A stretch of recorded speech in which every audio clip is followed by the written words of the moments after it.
শুনো জান, any how তোমাকে একটা সরকারি চাকরি করতেই হবে। নাইট গার্ড হোক, সুইপার হোক, যেই পোস্টে তুমি সার্কুলার পাবা সেই পোস্টে তুমি অ্যাপ্লিকেশন করবা। মোট কথা তোমাকে একটা সরকারি চাকরি করতেই হবে। মানে নাইট গার্ড যদি হয়, সুইপার হোক, মানে সেই পোস্ট পেলেও আমাকে অ্যাপ্লাই করতে হবে? হ্যাঁ, তুমি বুঝো না কেন? সরকারি চাকরি একটা সোনার হরিণ। মানে সরকারি চাকরি আমাকে করতেই হবে? আরে সরকারি চাকরি তো তোমাকে করতেই হবে। কারণ কেন? মানে কেন এটা কেন করতে হবে? আমি তো মানে দাঁড়ায় দাঁড়ায় শুনতেছিলাম তোমার বকর বকর। আমি একটা ভালো বিজনেস করতে চাই, আমাকে চাকরির প্রেশার দিও না তো। কিন্তু তোমাকে তো সরকারি চাকরি করতেই হবে। আমি বুঝলাম না, মানে তুমি তো আমার মুডটাই নষ্ট করে দিছো। আচ্ছা তোমাকে আমি বলি নাই যে আমার দ্বারা কোনো চাকরি বাকরি হবে না? আমি বিজনেস করবো বাবা। শোনো, আমাকে কোনো প্রেশার দিবা না। আমি বিজনেস করলে অনেক ভালো করতে পারবো। আমি তো আমাকে চিনি, আমার উপর ভরসা রাখো। আমাকে চাকরির প্রেশার দিও না। আমাকে তুমি বিয়ে করবে না? হ্যাঁ। তো আমাকে বিয়ে করতে হলে তো তোমাকে সরকারিজীবী লোক হতে হবে, তোমাকে সরকারি চাকরি করতে হবে। কারণটা কি আমি জানতে পারি? কারণ আমার মা। তোমার মা? হ্যাঁ, আমার মা বলছে আমার মেয়েকে যে বিয়ে করবে সেই ছেলেকে অবশ্যই সরকারি চাকরিজীবী ছেলে হতে হবে। মানে সরকারি চাকরিজীবী ছেলে ছাড়া তোমার মা তোমাকে বিয়ে দেবে না, এই তো? না। তাহলে আমার সাথে সম্পর্কটা কেন করছো তুমি? তোমার মা যেহেতু সরকারি চাকরিজীবী ছেলে পছন্দ করে, তো তুমি সরকারি চাকরি করে এমন একটা ছেলের সাথে সম্পর্ক করতা? মানে তুমি এটা কি বললা? আমি সরকারি চাকরিজীবী ছেলের সাথে সম্পর্ক করব তোমাকে রেখে? আমি তো তোমাকে ভালোবাসি। আর শোনো, আমি জানি তুমি পড়াশোনা জানো, তোমার ভিতরে অনেক মেধা আছে, তুমি ইচ্ছে করলে একটা সরকারি চাকরি পাবা। আমি পাইলেও আমি কোনো চাকরি করব না বাবা। তো তুমি কি আমাকে বিয়ে করবে না? আমি বিয়ে করব, আমি বিজনেস করব। শোনো, আমার উপর আমার কনফিডেন্স আছে, আমি একজন ভালো বিজনেসম্যান হতে পারবো। তোমাকে আমি অনেক সুখে রাখতে পারবো। এই ব্যাপারটা তুমি তোমার মাকে বুঝাও। আচ্ছা তুমি যদি বুঝাইতে না পারো, আমাকে তোমার মার কাছে এখন নিয়ে চলো, তোমার মাকে আমি বুঝাই বলতেছি। আর তুমি বুঝো না কেন? আমার মা না, আমারও সরকারি চাকরিজীবী ছেলে পছন্দ। ও মানে তোমারও সরকারি চাকরিজীবী ছেলে পছন্দ? হ্যাঁ। আমার পক্ষে পসিবল না, আমি কোনো চাকরি বাকরি করতে পারবো না। আমি ছোটবেলা থেকে আমার ইচ্ছা আমি একজন বিজনেসম্যান হবো, আমি এইসব চাকরি বাকরি করবো। মানে তুমি কি আমাকে ভালোবাসো না? তুমি কি আমাকে বিয়ে করবে না? আরে বাবা, আমি চাকরি করবো না, তাহলে তুমি যদি বিয়ে করতে না চাও তাহলে তো আমার কিছু করার নাই। সন্তানের বাচ্চা সরকারি চাকরি না হলে তো আমার মা তোর লোকে বিয়া দিত না। আর তুই মনে রাখিস, তুই যেহেতু ওনার লগে সম্পর্ক ব্যাকআপ করছ কেন, তাইলে আয় তোর সামনে সরকারি জীবী হোলার লগে বিয়া বই, তোর নাকের উপরে তুই ঘুরাই ঘুরাই হোলার লগে সুখে শান্তিতে সংসার করবো, তারপরে তোর দেয়াই দিব। সন্তানের বাচ্চা থাক তুই তোর বিজনেস।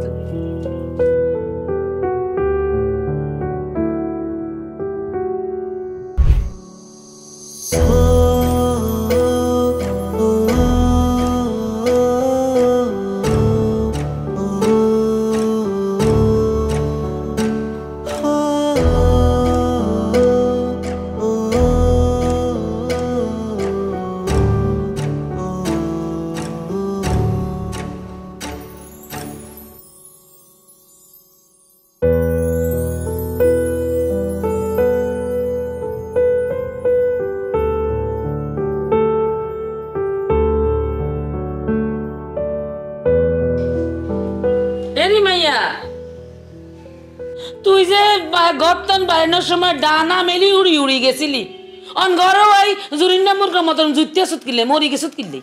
আম্মা, আমি একটা কথা বলবো, সেটা হচ্ছে আপনার যেই ছেলে পছন্দ হয় আমি আপনার পছন্দ ছেলের কাছে বিয়ে বসবো। ও মামা কিয়া কইতি তো তোর হিরিতে হুয়া গেছে কই, হাতে কিয়া করছে? আরে আম্মা, আপনি যেমন পছন্দ করেন যে সরকারি চাকরিজীবী ছেলে, আমিও তেমনই পছন্দ করি। ও তো সরকারি চাকরি অনেক দূরের কথা, সে অ্যাপ্লাই করেনি। তো অ্যাপ্লাই হাতে করো না, তুই ফিরিতে অ্যাপ্লাই কিনলে করছো। ভুল করে হেলাইছি আম্মা, ভুল করে হেলাইছি। আই কি বুঝছি যে হাতে সরকারি চাকরি করতো না? আমি তো মনে করছি হাতে অনেক মেধাবী একটা ছেলে। ওম্মা, হাতে কয় চাকরি মানে চাকর, হাতে বলে বিজনেস করব। তো হেতারে আর কাছে দরিয়ান টানি দরিয়ান আই হিসাবই না আসি না হিরি হেতারে জেগাইম। এরে শতানের বাচ্চা, তুই বুঝুস নি সরকারি চাকরিজীবীর মর্ম বুঝুচ্ছি, কি যে মধু আছে, কি মায়া আছে তুই বুঝুস নি। হেতারে এই বুঝাই দিতাম, লইয়া হেতার ধরি লইয়া। এগো আম্মা, নামি যান। ওনাই নামি যেতাম। আগো আম্মা, আরে বিয়া দেন নিলে নামি যান। এ ধরেন আমনি দেখতে যৌবন বয়স ছিল, আমনে কত শতান মানে করেন না, কত শতানি ফাইসলামি করছেন, যৌবন বয়সী মানুষ করে। অন হেই না এখানে ভুল করে হেলাইছি, এগুলো বেগিন বাদ দেন, মনে করেন টাইম পাস করছি। আম্মা ওনানে নামি যান, আর বিয়া দেন নিলে নামি যান। কথা শেষ হয়েছে নি তোর? সোয়ার দিম দুগা আগে কি নামি যাইতাম। হ্যাঁ, তুই আর হতে লই টান দিছ বিয়াদ্দপ মাইয়া। আচ্ছা ঠিক আছে, তুই আর একমাত্র মাইয়া, তুই আবদার করছো। নামি গেলাম, মনে কর নামি গেলাম, গেছি নামি দড়ি বান্ধি হলো গেল এম সরকারি চাকরিজীবী। তো আমি তো হোলা খুঁজি হাইতাম না। আচ্ছা তোর কত বুড়া টুড়া হইলে কোনো সমস্যা আসেনি? কিনলে আম্মা বুড়া বেটার কাছে আর নারে কিনলে বিয়া দিবেন? আয় দেখতে এত সুন্দর যুবতী ওগা মাই আনারে বুড়া বেটার কাছে কিনলে বিয়া দিবেন আম্মা? কিন্তু দিতাম না কিলে সাবা সুবা ভাঙি গেছে, হেতার লগে হিরিত করতে করতে মোবাইলে ফোনে কথা কইতে কইতে ঘুম মাইতে মাইতে তো সাবা সুবা ভাঙি গেছে। তোর মাইয়া হইয়া আর গাল হুলা তোর গাল চিপা।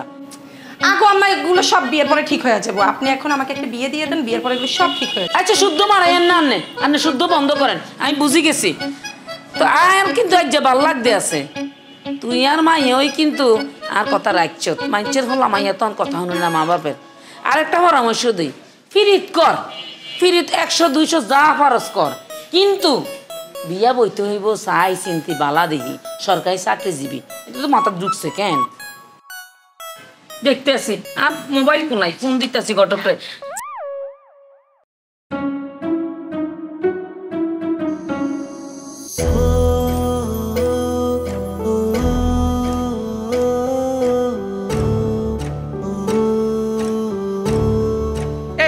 কিছুই তো বুঝতে পারতেছি না। হ্যাঁ কি সমস্যা কি তোকে? তোদের জন্যই তো আমার প্রেম হবে না এবার, আমার তো সিঙ্গেল থেকে থেকে মরতে হবে তোদের জন্য।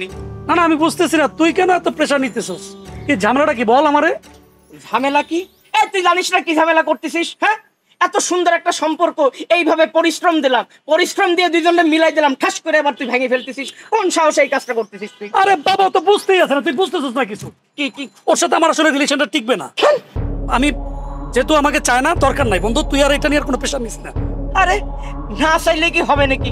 এই পরিশ্রম কি তুই করছিস এতদিন? শ্রম তো আমার দেওয়া লাগছে তোর জন্য। ঠিক আছে রে বাবা, এই সম্পর্কটা তৈরি করার ব্যাপারে তোর অনেক ভূমিকা আছে, অনেক পরিশ্রম দিছিস। আই এম সরি, আমি সম্পর্কটা রাখতে পারি নাই বন্ধু, আমি ব্যর্থ একজন পুরুষ। আর কিছু বলবি? কারণ কি? কারণটা কি? সরকারি চাকরি। হ্যাঁ কিন্তু আমার পক্ষে তো সরকারি চাকরি করা সম্ভব না। সরকারি চাকরি না, কোনো চাকরি আমার পক্ষে করা সম্ভব না। তুই তো জানিস আমি ছোটবেলা থেকে আমার একটা স্বপ্ন, আমি বিজনেসম্যান হব, আমার আন্ডারে 10-15 জন লোক চাকরি করবে। তো আমি কেন আমার সেই স্বপ্ন ভঙ্গ করবো বল? আরে বাবা তোর সমস্যা কি? হ্যাঁ তোরে কি সাত থেকে লাভ দিতে বলছে? আরে প্রেমের জন্য মানুষ কত কি করে বন্ধু, তুই এটুক পারবি না? এই যে প্রাইমারি স্কুলের সার্কুলার হইছে, তুই আর আমি একসাথে অ্যাপ্লাই করব, দুইজন একসাথে শিক্ষক হয়ে যাব। Primary master? হ্যাঁ তুই প্রাইমারি মাস্টার হলে তোকে কিন্তু একেবারে প্রাইমারি মাস্টারের মতো লাগতেছে। তুই যখন মাস্টার মানে চাকরিটা পেয়ে যাবি তার মানে তুই সরকারি চাকরিজীবী। শোন বন্ধু, তুই লুবনারে বিয়ে করে ফেল, যেহেতু তো সরকারি চাকরিজীবী খুঁজতেছে, তুই বিয়ে করে ফেল। আরে বাবারে ফ্রেশ আছে, আমি অত কিছু করি নাই, মানে বিয়ে কর, তুই বিয়ে কর। কি সব কথাবার্তা বলতেছিস তুই? হ্যাঁ কিছুই বুঝলাম না, ফাউল। এত কথা না বলে সম্পর্কটা আবার জোড়া লাগা বন্ধু, কোনোভাবে তুই চেঞ্জ হইস না, বুঝতেছিস না কেন? আরে বাবারে আমার পক্ষে সম্ভব না, তুই বুঝছ না কেন? আচ্ছা ঠিক আছে, মানে তুই আমাদের এই রিলেশনটা করানোর ব্যাপারে অনেক ভূমিকা রাখছিস, অনেক কষ্ট করছিস, সেই জন্য তোর কষ্ট লাগতেছে। এই তো কষ্টটা তো আমারও লাগতেছে বন্ধু, ওরা তো আমিও মন থেকে ভালোবাসছি। ওর পিছনে তো অনেক ঘুরছি না অনেক সময় দিছি, কিন্তু কেন এখন আমি ভুলে গেলাম? কারণ প্রেশার। বাবারে ওরা তো আমি ভালো রাখবো, আমি তো আমার প্রতি কনফিডেন্স আছে, আমি বিজনেস করলে অনেক ভালো থাকবো। শোন, এই সরকারি চাকরির ডিমান্ডটা আসলে ওর থেকে ওর মায়ের বেশি। তুই তোর মাকে একটু বুঝা যে আমি কতটা মেধাবী এবং আমি বিজনেস করলে কত ভালো করতে পারবো। তুই ওর মারে বুঝা, ওর মা বুঝতে পারলেই দোস্ত তাইলে আমাদের সম্পর্কটা আবার জোড়া লাগবে, তাহলে আমাদের ভেজালটা থাকে না। এক মেরে নিয়ে যারা যন্ত্রণায় বাঁচতেছি না, আবার ওর মারেও বুঝাইতে হবে। কোন ফ্যাসাদে ফেলাই দিলি বন্ধু তুই আমারে? আমার নিজেরই তো রিলেশন হচ্ছে না এইসব করতে করতে। যেহেতু তুই বন্ধুর জন্য অনেক কিছু করছস, তুই সে চেষ্টাটা কর না, ওর মার সাথে একটু কথা বল। ঠিক আছে, কি আর করব, বন্ধু যেহেতু হয়েছে দায়িত্ব তো পালন করতে হবে।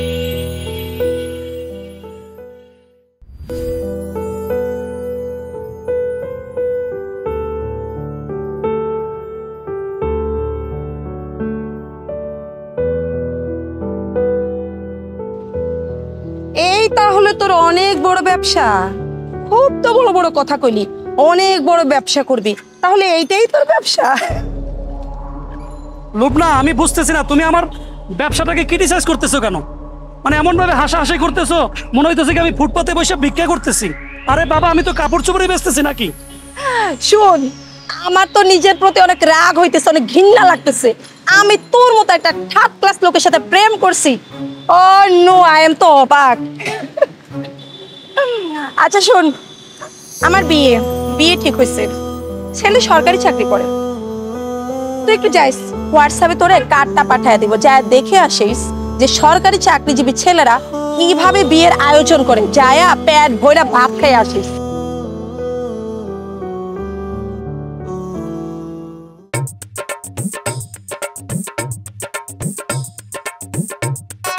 আল্লাহ বাঁচাক বাজি। আম্মা আমাদের জন্য দোয়া করবেন, আমরা যেন সুখে শান্তিতে সংসার করতে পারি। আর একমাত্র মাইয়া আর কলজের টুকরা হাত দিয়ে তোমার হাত তুলে দিলাম, যত্ন করিও। আম্মা আপনি কোনো চিন্তা করবেন না আম্মা, আপনার মেয়েকে আমি মাথায় তুলে রাখবো, রাজরানী বানিয়ে রাখবো। আমি বিশ্বাস করছি তোমারে, করছি। বাজি ওই আজির লগে আরেকটা সলা পরামর্শ আছে, মানে কেমনে স্বামী সংসার করণ লাগে, সেবা যত্ন করণ লাগে, রান্ধন বাড়ন লাগে, নতুন তো বুঝে না। আমি একটু বুঝাই দেই, তুমি যাই অপেক্ষা কর। ঠিক আছে আম্মা, আপনারা মা মেয়ে কথাবার্তা বলুন, বলে আসুন, আমি গাড়ির কাছে অপেক্ষা করছি। এই লুবনা আসো।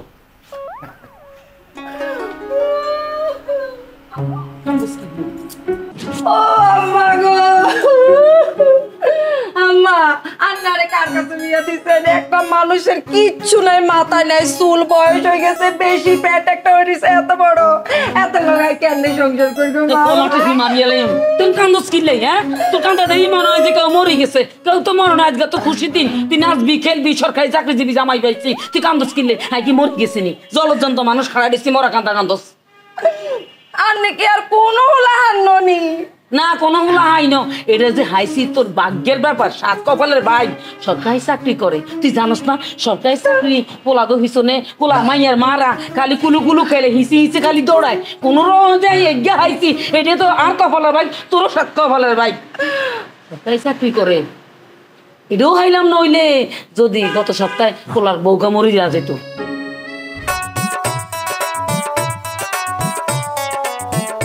বলো মোতালেব, কি হয়েছে তোমার? দেখো তোমার কত সুন্দর লাগতেছে, চলো না একটা সেলফি তুলি। এই মোবাইল রাখো, এইসব সেলফি তোলার দরকার নেই। এই ছাগলের মতো সেলফি তুলতে হবে কেন? এটা আমার ব্যক্তিত্বের সাথে যায়। আর এই যে নকল চুলটা পরে আসি না, আমার খুবই বিরক্ত লাগতেছে। কেন তোমার বিরক্তি লাগতেছে? দেখো এই চুলটা পরার পরে তোমাকে এত সুন্দর লাগতেছে, এখন মনে হচ্ছে তোমার বয়স 30, এখন তোমাকে আর আমাকে সুন্দর মতো মানাচ্ছে। আর আগে মনে হইতো তোমার বয়স 50, যখন রাস্তা দিয়ে হাঁটতাম মানুষ বলতো একটা সুগার ড্যাডি নিয়ে ঘুরতেছে, আর তোমাকে চুল না থাকলে দেখলে কোনো ফিলে আসতো না। এখন তোমাকে দেখলে এত সুন্দর লাগতেছে, আর আমার অনেক ফিল লাগতেছে। কি বললা তুমি? চুল ছাড়া আমাকে সুগার ড্যাডির মতো লাগে? হ্যাঁ, এটা কি ধরনের কথা বললা লুবনা তুমি? হ্যাঁ, আর আমার বয়স কেন 30 করতে হবে? আমার বয়স এখন 46, আমাকে 46-এর মতোই লাগবে। আর কেন একটা ফেক জিনিস, একটা নকল জিনিস, নকল চুল ব্যবহার করে নিজের বয়স আমার কেন কমাতে হবে? এটা আমার ব্যক্তিত্বের সাথে যায় না। আমার খুবই বিরক্ত লাগতেছে, আমার মাথা চুলকাইতেছে। এই তুমি চুলটা খুললা কেন? এখন দেখো তোমাকে কেমন লাগে, মানুষ দেখলে মানিজ্য থাকবে। চুলটা পরো বলছি, কেমন লাগছে চুলটা পরো। শোনো, আমি মোতালেব সরকার, ঠিক আছে? আমার একটা ব্যক্তিত্ব আছে, আমি একজন সরকারি অফিসার। আলগা চুল লাগায় মানুষের সম্মান নিতে হবে না। মানুষ আমাকে এমনিতেই সম্মান করে, যথেষ্ট সম্মান করে এবং আমাকে সালাম দেয়। আর তো সম্মান শতানের বাচ্চা, চুল পরবি তুই, সব পরবি, সব আলগা পরবি। তোর কেমন লাগতেছে? চুল কেন পর, মাথার মধ্যে পর, না তোর মাথাটা হালাই। Lubna, mind your language. I am your husband, not your servant. একটা চাকরের সাথেও মানুষ এতটা খারাপ ব্যবহার করে না। তুমি ওয়াইফ হিসেবে হাজবেন্ডের সাথে যেভাবে খারাপ ব্যবহার করছো, কি কি এই চুলটা পরলে কি হবে? কিছুই হবে না। এই চুল পরে আমার বয়স কমাতে হবে, আমাকে মানুষের সম্মান নিতে হবে, এইটার কোনো দরকার নেই। আমি একজন সরকারি অফিসার, মানুষজন আমাকে যথেষ্ট সম্মান দেয়, ঠিক আছে? আরে বাবু ওই তোরে মোতালেব বাবু, আমি তোমারে বুঝাইতে পাইতেছি না। তুমি যে একজন সরকারি চাকরি করো, এইটা কি তোমার এখানে সাইনবোর্ড লেখা আছে? তোমার মানুষ দেখলে কি কইব কও? তাছাড়া আমার এই এলাকা দিয়ে, এটা আমার মহল্লা দিয়ে কত পোলা পায় না আমার পিছনে ঘুরঘুর করতো আমারে ভালোবাসার লেগে। এখন যদি দেখে সবাই যে আমি এখন টাকলারে বিয়া করছি, আমার মান ইজ্জত থাকবো? কও তুই ইয়ান হিন্দি হলো বাবু, বেবি ইয়ান হিন্দি তোর অনেক সুন্দর লাগবে বেবি। পড়ো বেবি পড়ো। না, প্রথমে একটা কথা বলি, হয় নোয়াখালীর ভাষায় কথা বলো, না হলে শুদ্ধ ভাষায় কথা বলো। ফেক জিনিসটা আমার একদম পছন্দ না। আনকালচার্ড ভাবে কথা বলবা না। আরেকটা বিষয়, আমি তোমার হাজবেন্ড, তোমার চেয়ে বয়সে বড়, তুমি তুই তোকারি করে কথা বলছো কেন? আরো একটা বিষয়, তুমি যখন আমাকে বিয়ে করেছিলে আমাকে এইরকম দেখেই বিয়ে করেছিলে, খুশি খুশি বিয়ে করেছিলে। বিয়ের পর এখন আমাকে নিয়ে তোমার অবজেকশন শুরু হয়ে গেল। এই ব্যাপারটা আমি মেনে নিতে পারছি না। নকল কোনো কিছু আমি পছন্দ করি না, আমি অরিজিনাল পছন্দ করি। বাবু গো বাবু, আসন রাগুড়ে হেকটাই নিচে ধরে রাখতাম হারি না, হেকটাই আর কাছাতে বার হই যাই। আমি মোতালেব সরকার, এই মোতালেব সরকারকে কি পরিমাণ দরকার সেটা আমার অফিসে গেলে তুমি টের পাবা। 25 জন মানুষ লাইন দিয়ে দাঁড়িয়ে থাকে আমার সঙ্গে দেখা করার জন্য। মোতালেব সরকারকে সবার দরকার। ওরে বাবুরে হেতারা কেন নি বুঝাই, বুঝছি মোতালেব সরকার তোরে ব্যাকের দরকার। ওনার বান্ধবীর বাসা চাই, এটা অফিস না, এটা আমার বান্ধবীর বাসার মধ্যে। অন তুই সুলকান হিন্দি হালাও শোনা বাবু আমার কিন্তু। আমি পড়বো না পড়বো না পড়বো না। তুমি পড়বা পড়বা পড়বা। তুমি আমাকে যতই বোঝাও এই নকল জিনিস ব্যবহার করে তোমার সাথে আমি কোথাও যাব না। তুমি আমাকে যেখানে নিয়ে যাও অরিজিনাল আমি যা সেভাবেই নিয়ে যাবা, সেটাই আমি চাই। তোমার এই চুল পড়তে হবে, তুমি ঘুমাইতে গেলে এই চুল পরবা, এই চুল খুলবা না, সারা দিন তুমি এই চুল পরে থাকবা। তুমি এখন এই চুল পরবা কি না তা বলো। অসম্ভব। মোতালেব সরকার কোনোদিন নকলের আশ্রয় নেয়নি, অন্যায়ের আশ্রয় নেয়নি। সৎ ছিল, আমি সৎ থাকবো এবং অরিজিনাল থাকবো। তুমি যতই বোঝাও কোনো লাভ নেই। তুমি এই চুল পরবা পরবা পরবা, তোমাকে এইটা পড়তে হবে। ভাইয়া কোনো সমস্যা? ভাই আপনি একজন ছেলে মানুষ, ছেলে মানুষের কষ্ট আপনি বুঝতে পারবেন। ভাই আমি কি দেখতে শুনতে খুব খারাপ? আমি একজন সরকারি অফিসার, সমাজে আমার একটা মান সম্মান আছে। ঠিক আছে আমার মাথায় চুল একটু কম, কিন্তু এই যে আমার ওয়াইফ, সে বলছে এই নকল চুল ব্যবহার করে বয়স কমাতে হবে, তারপরে তার সাথে ঘুরে বেড়াতে হবে। ভাইয়া আমার বয়স 46, কিন্তু আমার ওয়াইফ বলছে এই চুল ব্যবহার করে আমার বয়স করে ফেলতে হবে 30। আপনি বলেন এটা কি ঠিক নকলের আশ্রয় নেওয়া? না না না না না, আপনি কেন নকলের আশ্রয় নেবেন? আপা আপনি তো ভাইয়াকে বিয়ে করছেন 46 দেখে, তাই না? এখন আপনি তাকে কেন 30 বানাতে চাচ্ছেন? যেহেতু ভাইয়া তো সরকারি চাকরি করেন, তাই না? তা ভাইয়ার টাকা দেখেই তো আপনি ভাইয়াকে বিয়ে করেছেন। কারণ আপনি ভেবেছেন যে সরকারি চাকরিজীবী মানেই তারা সোনার হরিণ। তা সোনার হরিণ যদি ল্যাংডাও মানে তার যদি চুল নাও থাকে, তাও তো সে একজন মূল্যবান ধাতু এই বাজারে, তাই না? সো ভাইয়াকে এভাবে জোর করে আপনি এই চুল পরিয়ে তাকে 30 বানাবেন না, পা এটা ঠিক হবে না। এই যে এই ভাই কিন্তু আমার মনের কষ্টটা বুঝতে পেরেছে। ভাই বিয়ের সময় আমাকে দেখেই কিন্তু বিয়ে করেছে, এখন চেঞ্জ। থামছো কেন? আর কি কি আছে সব বলো। তোমার মাথায় যে চুল নাই, তোমার আর কি কি নেই সব বলে দাও। ঘরের কথা পরের কাছে সব বলে দাও, দাও দাও সব বলো। ও সরি ভাইয়া, সরি। আপনি বাইরের মানুষ, আপনার সাথে আসলে এত কথা বলাটা আমার ঠিক হয়নি। সরি প্লিজ ভাইয়া, এটা আমাদের পারিবারিক ব্যাপার। আপনি যান ভাইয়া, যান প্লিজ। হ্যাঁ ঠিক আছে, হ্যাঁ তবে আপনাকে কিন্তু চুল ছাড়াই ওয়াও লাগে, ওয়াও। আপা মানিয়েছে কিন্তু আপনাদের দুজনকে, মানাইছে। এই মানুষটা কিন্তু বুঝতে পারলো যে চুল ছাড়াও আমাকে কতটা স্মার্ট লাগে। তুমিই বুঝতে পারছো না লুবনা। তুমি বুঝতে পারছো তোমার যে বোকা বানাইছে?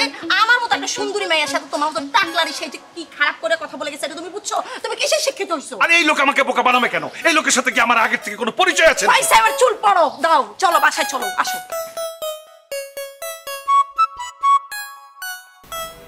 আমি বুঝলাম না জামাই, এই চুলগুন এত না রাহি মাথা দিলে সমস্যাটা কি? আমিও তো একটা জিনিস বুঝতে পারছি না আম্মা, এই নকল জিনিসটা, এই নকল চুলটা মাথায় রাখলে কি হবে, মাথায় না রাখলে কি হবে? আরে বাবাজি কিল্লেই বুঝো না, এই চুলটা তুই যখন মাথা দিবা কত সুন্দর লাগে, কত সুন্দর মানাইতে আছে, কি যে সুন্দর লাগতে আছে। আর একটা কোন জায়গায় হাদিস দিয়ে সৌন্দর্য চালা। সরি আম্মা, আমার এমন সৌন্দর্যের দরকার নেই। যেই সৌন্দর্যের পেছনে একটি নকল চুল থাকবে, একটি নকল জিনিস থাকবে, নকল দিয়ে নিজেকে সুন্দর বানাবো, এমন সৌন্দর্যের আমার দরকার নেই। দরকার আছে মাঝি, দরকার আছে। এই যে মনে করো এই যে চুলটা দাও না, পরে দেখো আর জিল লাগে তোমার কি সুন্দর মানাইতে আছে। মনে হয় যে বাংলা সিনেমার নায়ক নায়িকা দুজন কি মানাইতে আছে। মাশাআল্লাহ, এই মানানোর আমার দরকার নেই। বিয়ের সময় কিন্তু এই টাক দেখেই আপনার মেয়ের সাথে আমার বিয়ে দিয়েছিলেন, তখন কিন্তু আপনাদের কোনো অবজেকশন ছিল না। বিয়ের পরে এখন আপনার অবজেকশন, আপনার মেয়ের অবজেকশন। নকল চুল পড়তে হবে, নকল জিনিস আমার মাথায় দিতে হবে। আমি কখনোই নকলের পক্ষে ছিলাম না, সারা জীবন অরিজিনাল ছিলাম, সব ছিলাম। আমি যদি জানতাম বিয়ের পরে আপনারা নকল চুল পড়তে আমাকে বাধ্য করবেন, সেই ক্ষেত্রে আমি এই বিয়েই করতাম না। তুই কত রে নিছাও মায়ের দিকে রে নিছাও হুদু দি আই তোমার লগে এই ঝগড়াঝাটি করতে পাইছিনি। এই যে রিকোয়েস্ট করতে আসি কি নাই আর মায়ের লোক তো মানাইনি তুই যদি আল্লাহ রাস্তা দিয়ে আগে যাবি কেউ অজ্ঞ কইতো না বেগুনে কইব তুই আর মায়া জামাই সাক্ষাৎ আর জামাই হাজবেন্ড ওয়াইফ লাগুক, আপনার স্বামীর মতো লাগুক, বাবার মতো লাগুক, দাদার মতো লাগুক, তাতে আমার কিচ্ছু যায় আসে না। নকলের সাথে থাকবো না, নকলের পাশে কোনোদিন ছিলাম না। সৎ থাকবো, সৎভাবে চলবো, এটাই আমার নীতি, এভাবেই আমি চলি। আই বুঝি গেছি মাঝে গাড়ির রথ একসাথে থাকে আর মতো আর তোমার সাইড স্টেশনরা খাও তোমার ঠান্ডা মাথা লই তুই খাও কোনো সমস্যা নাই আর কপাল তোমার কপাল বাজি একটাই খুশি আরেকবার পড়ো মাশাআল্লাহ সুন্দর লাগছে অসম্ভব, এই জিনিস মাথায় নেওয়া সম্ভব না। মাথার ভেতরে চুলকায়, গরম লাগে, আমি ঘেমে যাই। কোনোভাবেই আমি এই নকল চুল, আলগা চুল নিয়ে চলতে পারবো না। তাতে আপনারা মাইন্ড করলে করতে পারেন আম্মা, আমার কিছু করার নেই। Sorry to say. আই বুঝি গেছি তুমি এসান বিকুলা কই আনো কোনো সমস্যা নাই আর কপাল হিসাব আর কপাল ঠিক আছে যাও তুমি না আপন গো বাপন যাই ফ্রেশ হও আই তো অনলাইন চা নাস্তার ব্যবস্থা করতেছি দুপুরে রান্নাও শিখে যাও জি আম্মা, ধন্যবাদ। কি হয়েছে? এত জরুরি আমাকে কেন বলছো? ফোনের উপরে ফোন দিতে আসো, আমাকে অনেক তাড়াতাড়ি আসতে হবে। কেন এত জরুরি বলছো আমাকে আসতে হবে? আরে তোমার একটু দেখতে মন চাইছে, সেই কারণে কাজ দেখতে পারি না নাকি? এখন তো তুমি আরেকজনের বউ, কিন্তু একটা সময় তো আমাদের সম্পর্ক ছিল, ডাকলাম আর কি, তোমাকে খুব মন চাইছে দেখতে, এই জন্য। কি ব্যাপার, তুমি হাসতেছো কেন? হ্যাঁ? ও বুঝতে পারছি, ওই যে এখন বলবা আমার জামের পেট অনেক বড়, মাথায় চুল নাই, অনেক বেশি বয়স হয়ে গেছে, এগুলাই বলবা? আরে তুমি আগে এসব বলতেছো কেন? আমি কি তোমার জামাইরে নিয়ে কিছু বলার জন্য ডাকছি? আমি অন্য কথা বলার জন্য ডাকছি তোমারে, একটু শোনো না। এই তুমি চুপ থাকো, আমি ভালো করে জানি যে তুমি এখন আমার জামাইরে নিয়ে এই ধরনের কথা বলবা। ওই যে আমার জামের বয়স বেশি হয়ে গেছে, আমার জামের মাথায় চুল নেই। এই তুই জানোস আমার জামের বেতন কত? এটা জানোস? তুই জানোস এই যে সামনে আমার বার্থডে উপলক্ষে আমার জামাই আমার নামে গুলশান একটা ফ্ল্যাট দিতেছে, আর তুই কি করস? তোর কাজটা কি? ব্যানে করে আইসা নেন, বাইসা নেন, ব্যানে করে জামা কাপড় বিক্রি করস। তোর দামটা কোথায়? শোনো লুবনা, তুমি কিন্তু অতিরিক্ত কথা বলতেছো। মানে আমি তোমাকে এসব কথা বলার জন্য ডাকছিলাম না। তোমার সাথে আমার রিলেশন ছিল, হঠাৎ করে দেখা হলো, ভাবলাম সবকিছু মিলিয়ে তুমি কেমন আছো এটা জানার জন্য ডেকেছিলাম। কিন্তু তুমি যে বাহামটা দেখাইলা, মানে তোমার জামাই অনেক টাকা ইনকাম করে, মানে তোমাকে বার্থডে গিফট দিতেছে গুলশান একটা ফ্ল্যাট। তোমার জামাইয়ের বেতন কত? মানে সে যে পোস্টে চাকরি করে, বলো তার বেতন কত বলো? কেন আমি একজন মানুষের বেতন কেন বলবো? তুমি জানো না মেয়েদের বয়স আর ছেলেদের স্যালারি এটা বলতে নেই, এটা জানো? না না, তা ভাবটা তো ভালো নিলা, যে আমার জামাই এই করে সেই করে, একেবারে টাকা পয়সার খুব অহমিকা দেখাইলা। মানে আমাদের সমাজের সমস্যাটা কি হয়েছে জানো? যারা অবৈধভাবে ইনকাম করে তারা এখন সমাজে প্রতিষ্ঠিত লোক হয়ে গিয়েছে, তারা এখন সমাজের সবচেয়ে দামি দামি লোক হয়ে গেছে। আর যারা সৎভাবে ইনকাম করতেছে তারা মনে করতেছে তারা অনেক অসহায়। কিন্তু হওয়ার কথা ছিল কি, যারা অবৈধভাবে ইনকাম করতেছে তাদের হলো চোরের মতো থাকার কথা, কিন্তু সেটা না হয়ে উল্টাটা হয়ে গেছে। যে যারা যে টাকা বেতন পায় তারা তার থেকে বেশি বাহাম যে দেখায়, সেটা যদি প্রশ্ন করতো যে তুমি টাকাটা কই পাও, তাহলে যে তুমি যে বাহামটা দেখাইলা, মানে এই যে অসৎ লোকের বউদের এই ধরনের বাহাম থাকতো না। চুপ করো, নাচতে না জানলে এখন বলবা যে উঠান বেকা। নিজে তো কোনো টাকা পয়সা ইনকাম করতে পারো না, কি করো? তো ফুটপাতে জামা কাপড় বিক্রি করো। এই দেখো, আমার ব্যবসা নিয়ে একটা ফাউল কথা বলবো না। আমি ফুটপাতে জামা কাপড় বিক্রি করি, এটা আমার বিজনেস, ঠিক আছে? আমি বৈধভাবে ইনকাম করতেছি, এত বাহাম দেয়ও না। 2 দিন পর যখন ধরা খাবে না তোমার জামাই, তখন দেখ মানে বিলয়ের মতো মুক্ত হয়েছে। আমার জামাই ধরা খাইবো? তুই ধরা খাবি, তুই সবার কাছে ধরা খাবি, মাইর খাবি, গণদুলাই খাবি, এই যে রাস্তার উপরে দাঁড়ায় দাঁড়ায় বিক্রি করছ। কোনোদিন তুই আর আরে ফোন দিবি না, তোর এরপর ধরে বকলক মারি দিবি।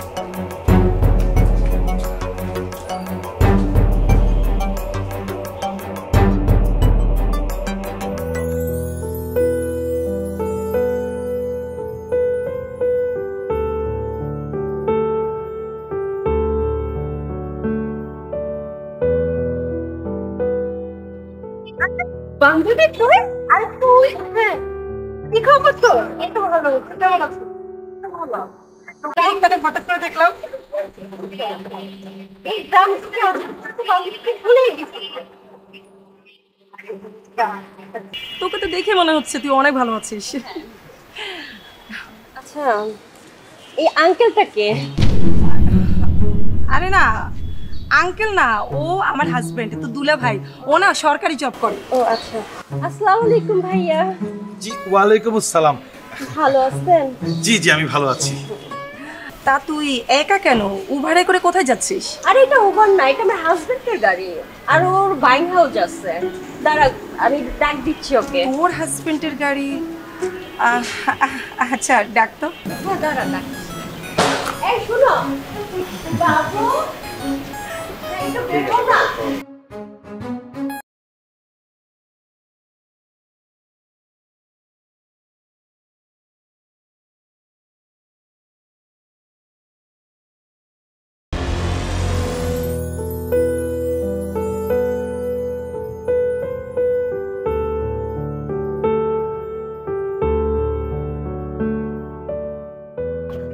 এই যে আমার হাতটা ধরেছ, তখন আমার হাতটা ছেড়ো না। আমার উপর শুধু বিশ্বাসটা রাখবে, আমি তোমাকে অনেক ভালো লাগে।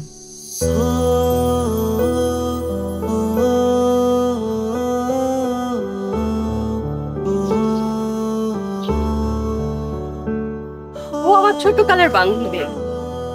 ভালো আছেন আপনি? হ্যাঁ ভালো আছি, আপনি? হ্যাঁ ভালো আছি। আচ্ছা ভাইয়া, আপনাকে আমি কোথায় যেন দেখেছি। হ্যাঁ আপনাকেও আমার একটু চেনা চেনা লাগছে। মেবি কোনো একদিন মনে হয় রাস্তায় দেখা হয়েছিল, এমন মনে হচ্ছে। হতে পারে, হয়তো রাস্তাঘাটে আমাদের দেখা হয়ে গিয়েছিল। যাক, ভালোই লাগলো তাহলে আবার আপনার সাথে দেখা হলো। এনিওয়ে, যেহেতু তোমার খুব ক্লোজ ফ্রেন্ড, তাই তো? হ্যাঁ। আর সাথে দুলাভাইও রয়েছে, তো আমরা কি রাস্তায় দাঁড়িয়ে দাঁড়িয়ে কথা বলবো? আসুন না, আমার গাড়িতে বসুন, আমরা একটা রেস্টুরেন্টে গিয়ে বসলাম, কিছু খাওয়া দাওয়া করি। না না থ্যাংক ইউ, আমাদের গাড়ি আছে, এখানে গাড়ি আছে। আর লুবনা, মিথ্যা কথা বলছো কেন? মিথ্যা কথা আমি একদম সহ্য করতে পারি না। ভাইয়া, আমাদের কোনো গাড়ি নেই, আমরা রিক্সায় করে এসেছি।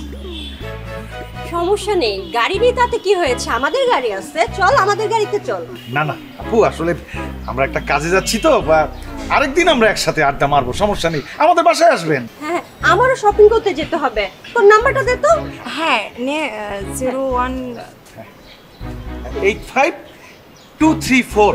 আচ্ছা থ্যাংক ইউ। জামাই বাবাজি, তোমার বেতন কত? আম্মা, আমার বেতন জানতে চাচ্ছেন? কোনো সমস্যা? বিরাট সমস্যা। আমার একটা হিসাব নিকেশ আছে, এত কথা না বাড়াই, তুমি আগে কত তোমার বেতন? আম্মা, সব মিলিয়ে আমি 40,000 টাকার মতো পাই। মাত্র 40,000? তাহলে আর মাইয়ার তুই কেমনে সুখে থাকবা? আর মাইয়ার তুই কেমনে থাকবা? হ্যাঁ, পিউনের বেতন কত শুনছি, ড্রাইভারের বেতন কত শুনছি, এটাই জানি না। তুই তো সরকারি চাকরি করো এবং অফিসার, তোমার বেতন এত কম কিনলেই। আম্মা, আমার বেতন কম না, আমার যেটা প্রাপ্য সরকার আমাকে সেটাই দেয়, আর এই টাকা দিয়ে তো আমাদের কোনো রকমের সংসার চলেই যাচ্ছে। সমস্যা কি? সমস্যা হইলে তাহলে পিউনের কেমনে ফ্ল্যাট হয়, আর সরকারি ড্রাইভারের কেমনে পাঁচতলা বাড়ি হয়, গাড়ি হয়? আম্মা, আমার যে বেতন, এই বেতনে তো এই বাসার ভাড়া দিতেই আমার কষ্ট পায়।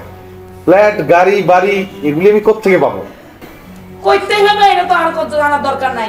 আমার মাইয়ারে তুমি গাড়ি বাড়ি কিনা দিবা, এটা হলো শেষ কথা, ফাইনাল কথা। বুঝতে পেরেছি। ইনডাইরেক্টলি আম্মা আপনি আমাকে ঘুষ খেতে বলছেন। আম্মা, আপনি জানেন আমি একজন সৎ মানুষ, কোনোদিন কখনো অসৎ কাজ করি নাই, অসৎ কাজকে প্রশ্রয় দেই নাই। তাই আম্মা, আমার পক্ষে কোনোদিনই ঘুষ খাওয়া সম্ভব না।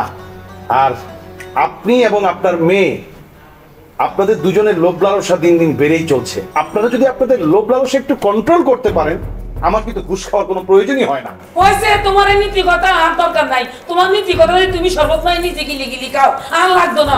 আর সোজা কথা, 6 মাসের মধ্যে আর মাইয়ারে ফ্ল্যাট কিনে দেওয়া লাগবো, বাড়ি করে দেওয়া লাগবো, গাড়ি কিনে দেওয়া লাগবো।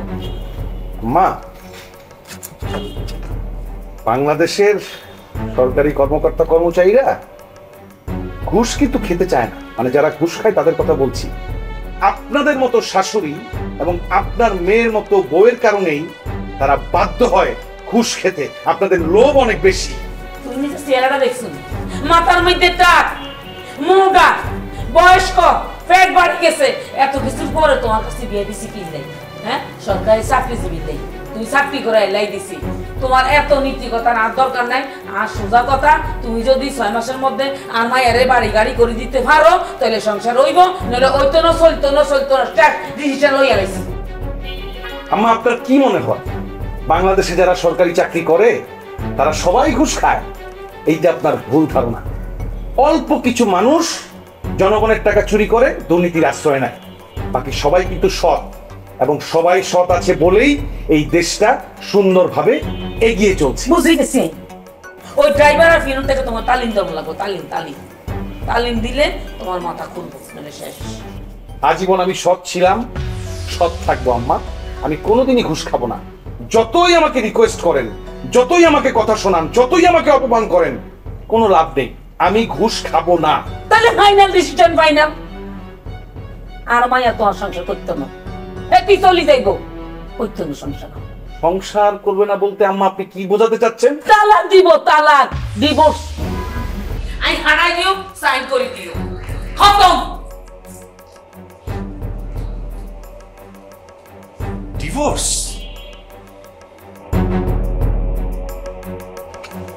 লোভে পাপ, পাপে মৃত্যু। আই বুঝে গেছি রে মা, আই বুঝে গেছি। আল্লাহ আর শাস্তি দিবে। আই তোর জীবন নষ্ট করছি রে মা, আই তোর জীবন নষ্ট করছি। সরকারি চাকরি করতে করতে তোরে বিয়েটা দিচ্ছি, আরে কিডনি রোগে ধরছে, আরে কিডনি নষ্ট হয়ে গেছে মাগো। আরে কেন চলো আই যদি মরি যাই, বুড়ো হয়ে গেছি মরি যাই, আই তোরে কার কাছে দিয়ে যাই? ও লাগা কত ভালো ছিল তোর জামাই, আর লোভের কারণে তোর সংসারও ভাঙি গেছে গো মা।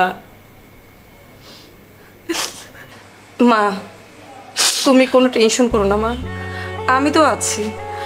আমি ভালো একটা চাকরি করব, করে মা তোমার অনেক বড় হসপিটালে নিয়ে যাব। তোমার যত সমস্যা থাকবে আমি ডাক্তার দেখাবো মা, তুমি কোনো টেনশন করবে না।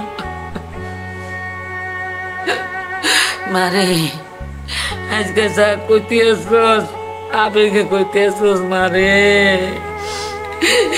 এত সহজ না। চাকরি করবি, কয়টিয়া বেতন পাইবি, আর আমারে বাঁচাইবি রে মা।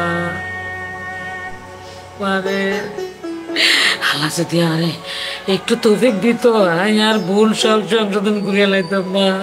মা ভুল তো আমিও করছি, আমি অনেক বড় ভুল করছি মা। আতিকের কাছে বিয়া বসিনি, আতিক আমার অনেকবার বলছে আমার অনেক সুখে রাখবে, কিন্তু মা দেখো আতিক ঠিকই অনেক সুখে আছে, সুখে নেই শুধু আমি অনেক বেশি লোভ করছি মা। আল্লাহ গো, আল্লাহ আল্লাহ তুমি আর মায়াটারে শান্তি দাও, আর জীবন লই যাও, আরে তুমি দুনিয়া তো উঠে লই যাও, আর মায়ের তুমি শান্তি দাও। মা তুমি যদি দুনিয়ায় না থাকো আমি কার সাথে থাকবো মা? আমার কে আছে বলো তুমি ছাড়া?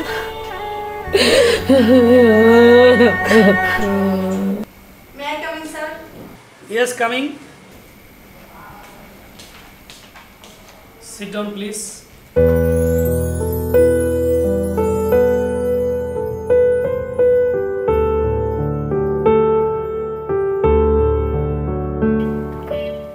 তুমি আমার অফিস ছেলে কি করে? না মানে আমি তো আপনার অফিসের জব সার্কুলার দেখে আসছি ইন্টারভিউ দেওয়ার জন্য। তুমি আমাকে তুমি করে বলতে পারো? আমি একটা জিনিস বুঝতে পারছি না, আমার অফিসের জব সার্কুলার দেখে তুমি ইন্টারভিউ দিতে এসেছো মানে?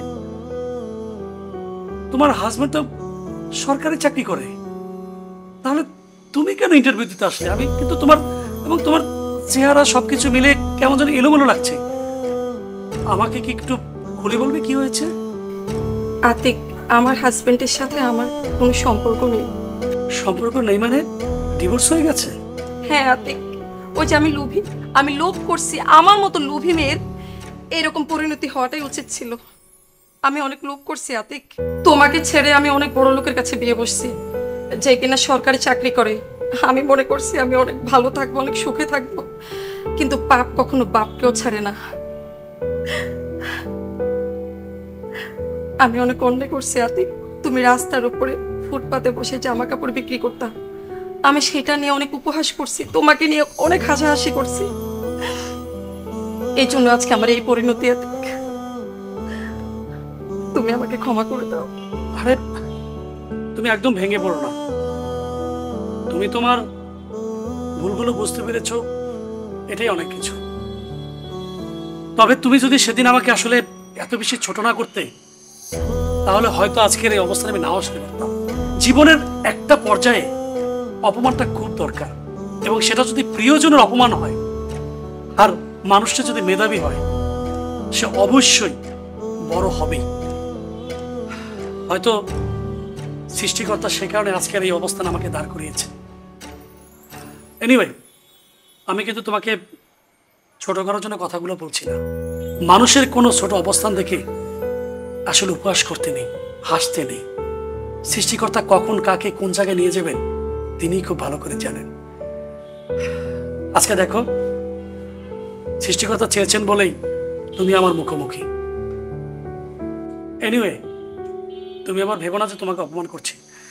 আসলে কথাগুলো বলে আমি একটু হালকা হলাম। বসো। আমি তো জানি আতিক, তুমি এখন আর আমাকে চাকরি দিবা না। আতিক, আমি অনেক অহংকার করছি, আমার রূপ যৌবনের অনেক অহংকার করছি, আমার মা অনেক অহংকার করছে। তুমি জানো আমার মা অনেক অসুস্থ। আরে তুমি কেন ভাবতেছো আমি তোমাকে চাকরি দেবো না? অবশ্যই তুমি আমার অফিসে চাকরি করবে। আমার ভালোবাসার মানুষটি আমার অফিসেই থাকবে, এটাই আমার শখ। আতিক, তুমি আমাকে এত ভালোবাসো? জীবনে সব হয়েছে, শুধু তোমার এই ভালোবাসাটা মিস করেছিলাম। সেই মিসটা হয়তো সারা জীবনই থাকবে, কিন্তু আমার ভালোবাসার মানুষটা আমার অফিসে আছে, এটাও এক ধরনের ভালো লাগা। আমি বুঝতে পারিনি আতিক যে একটা মানুষ এত ভালোবাসতে পারে।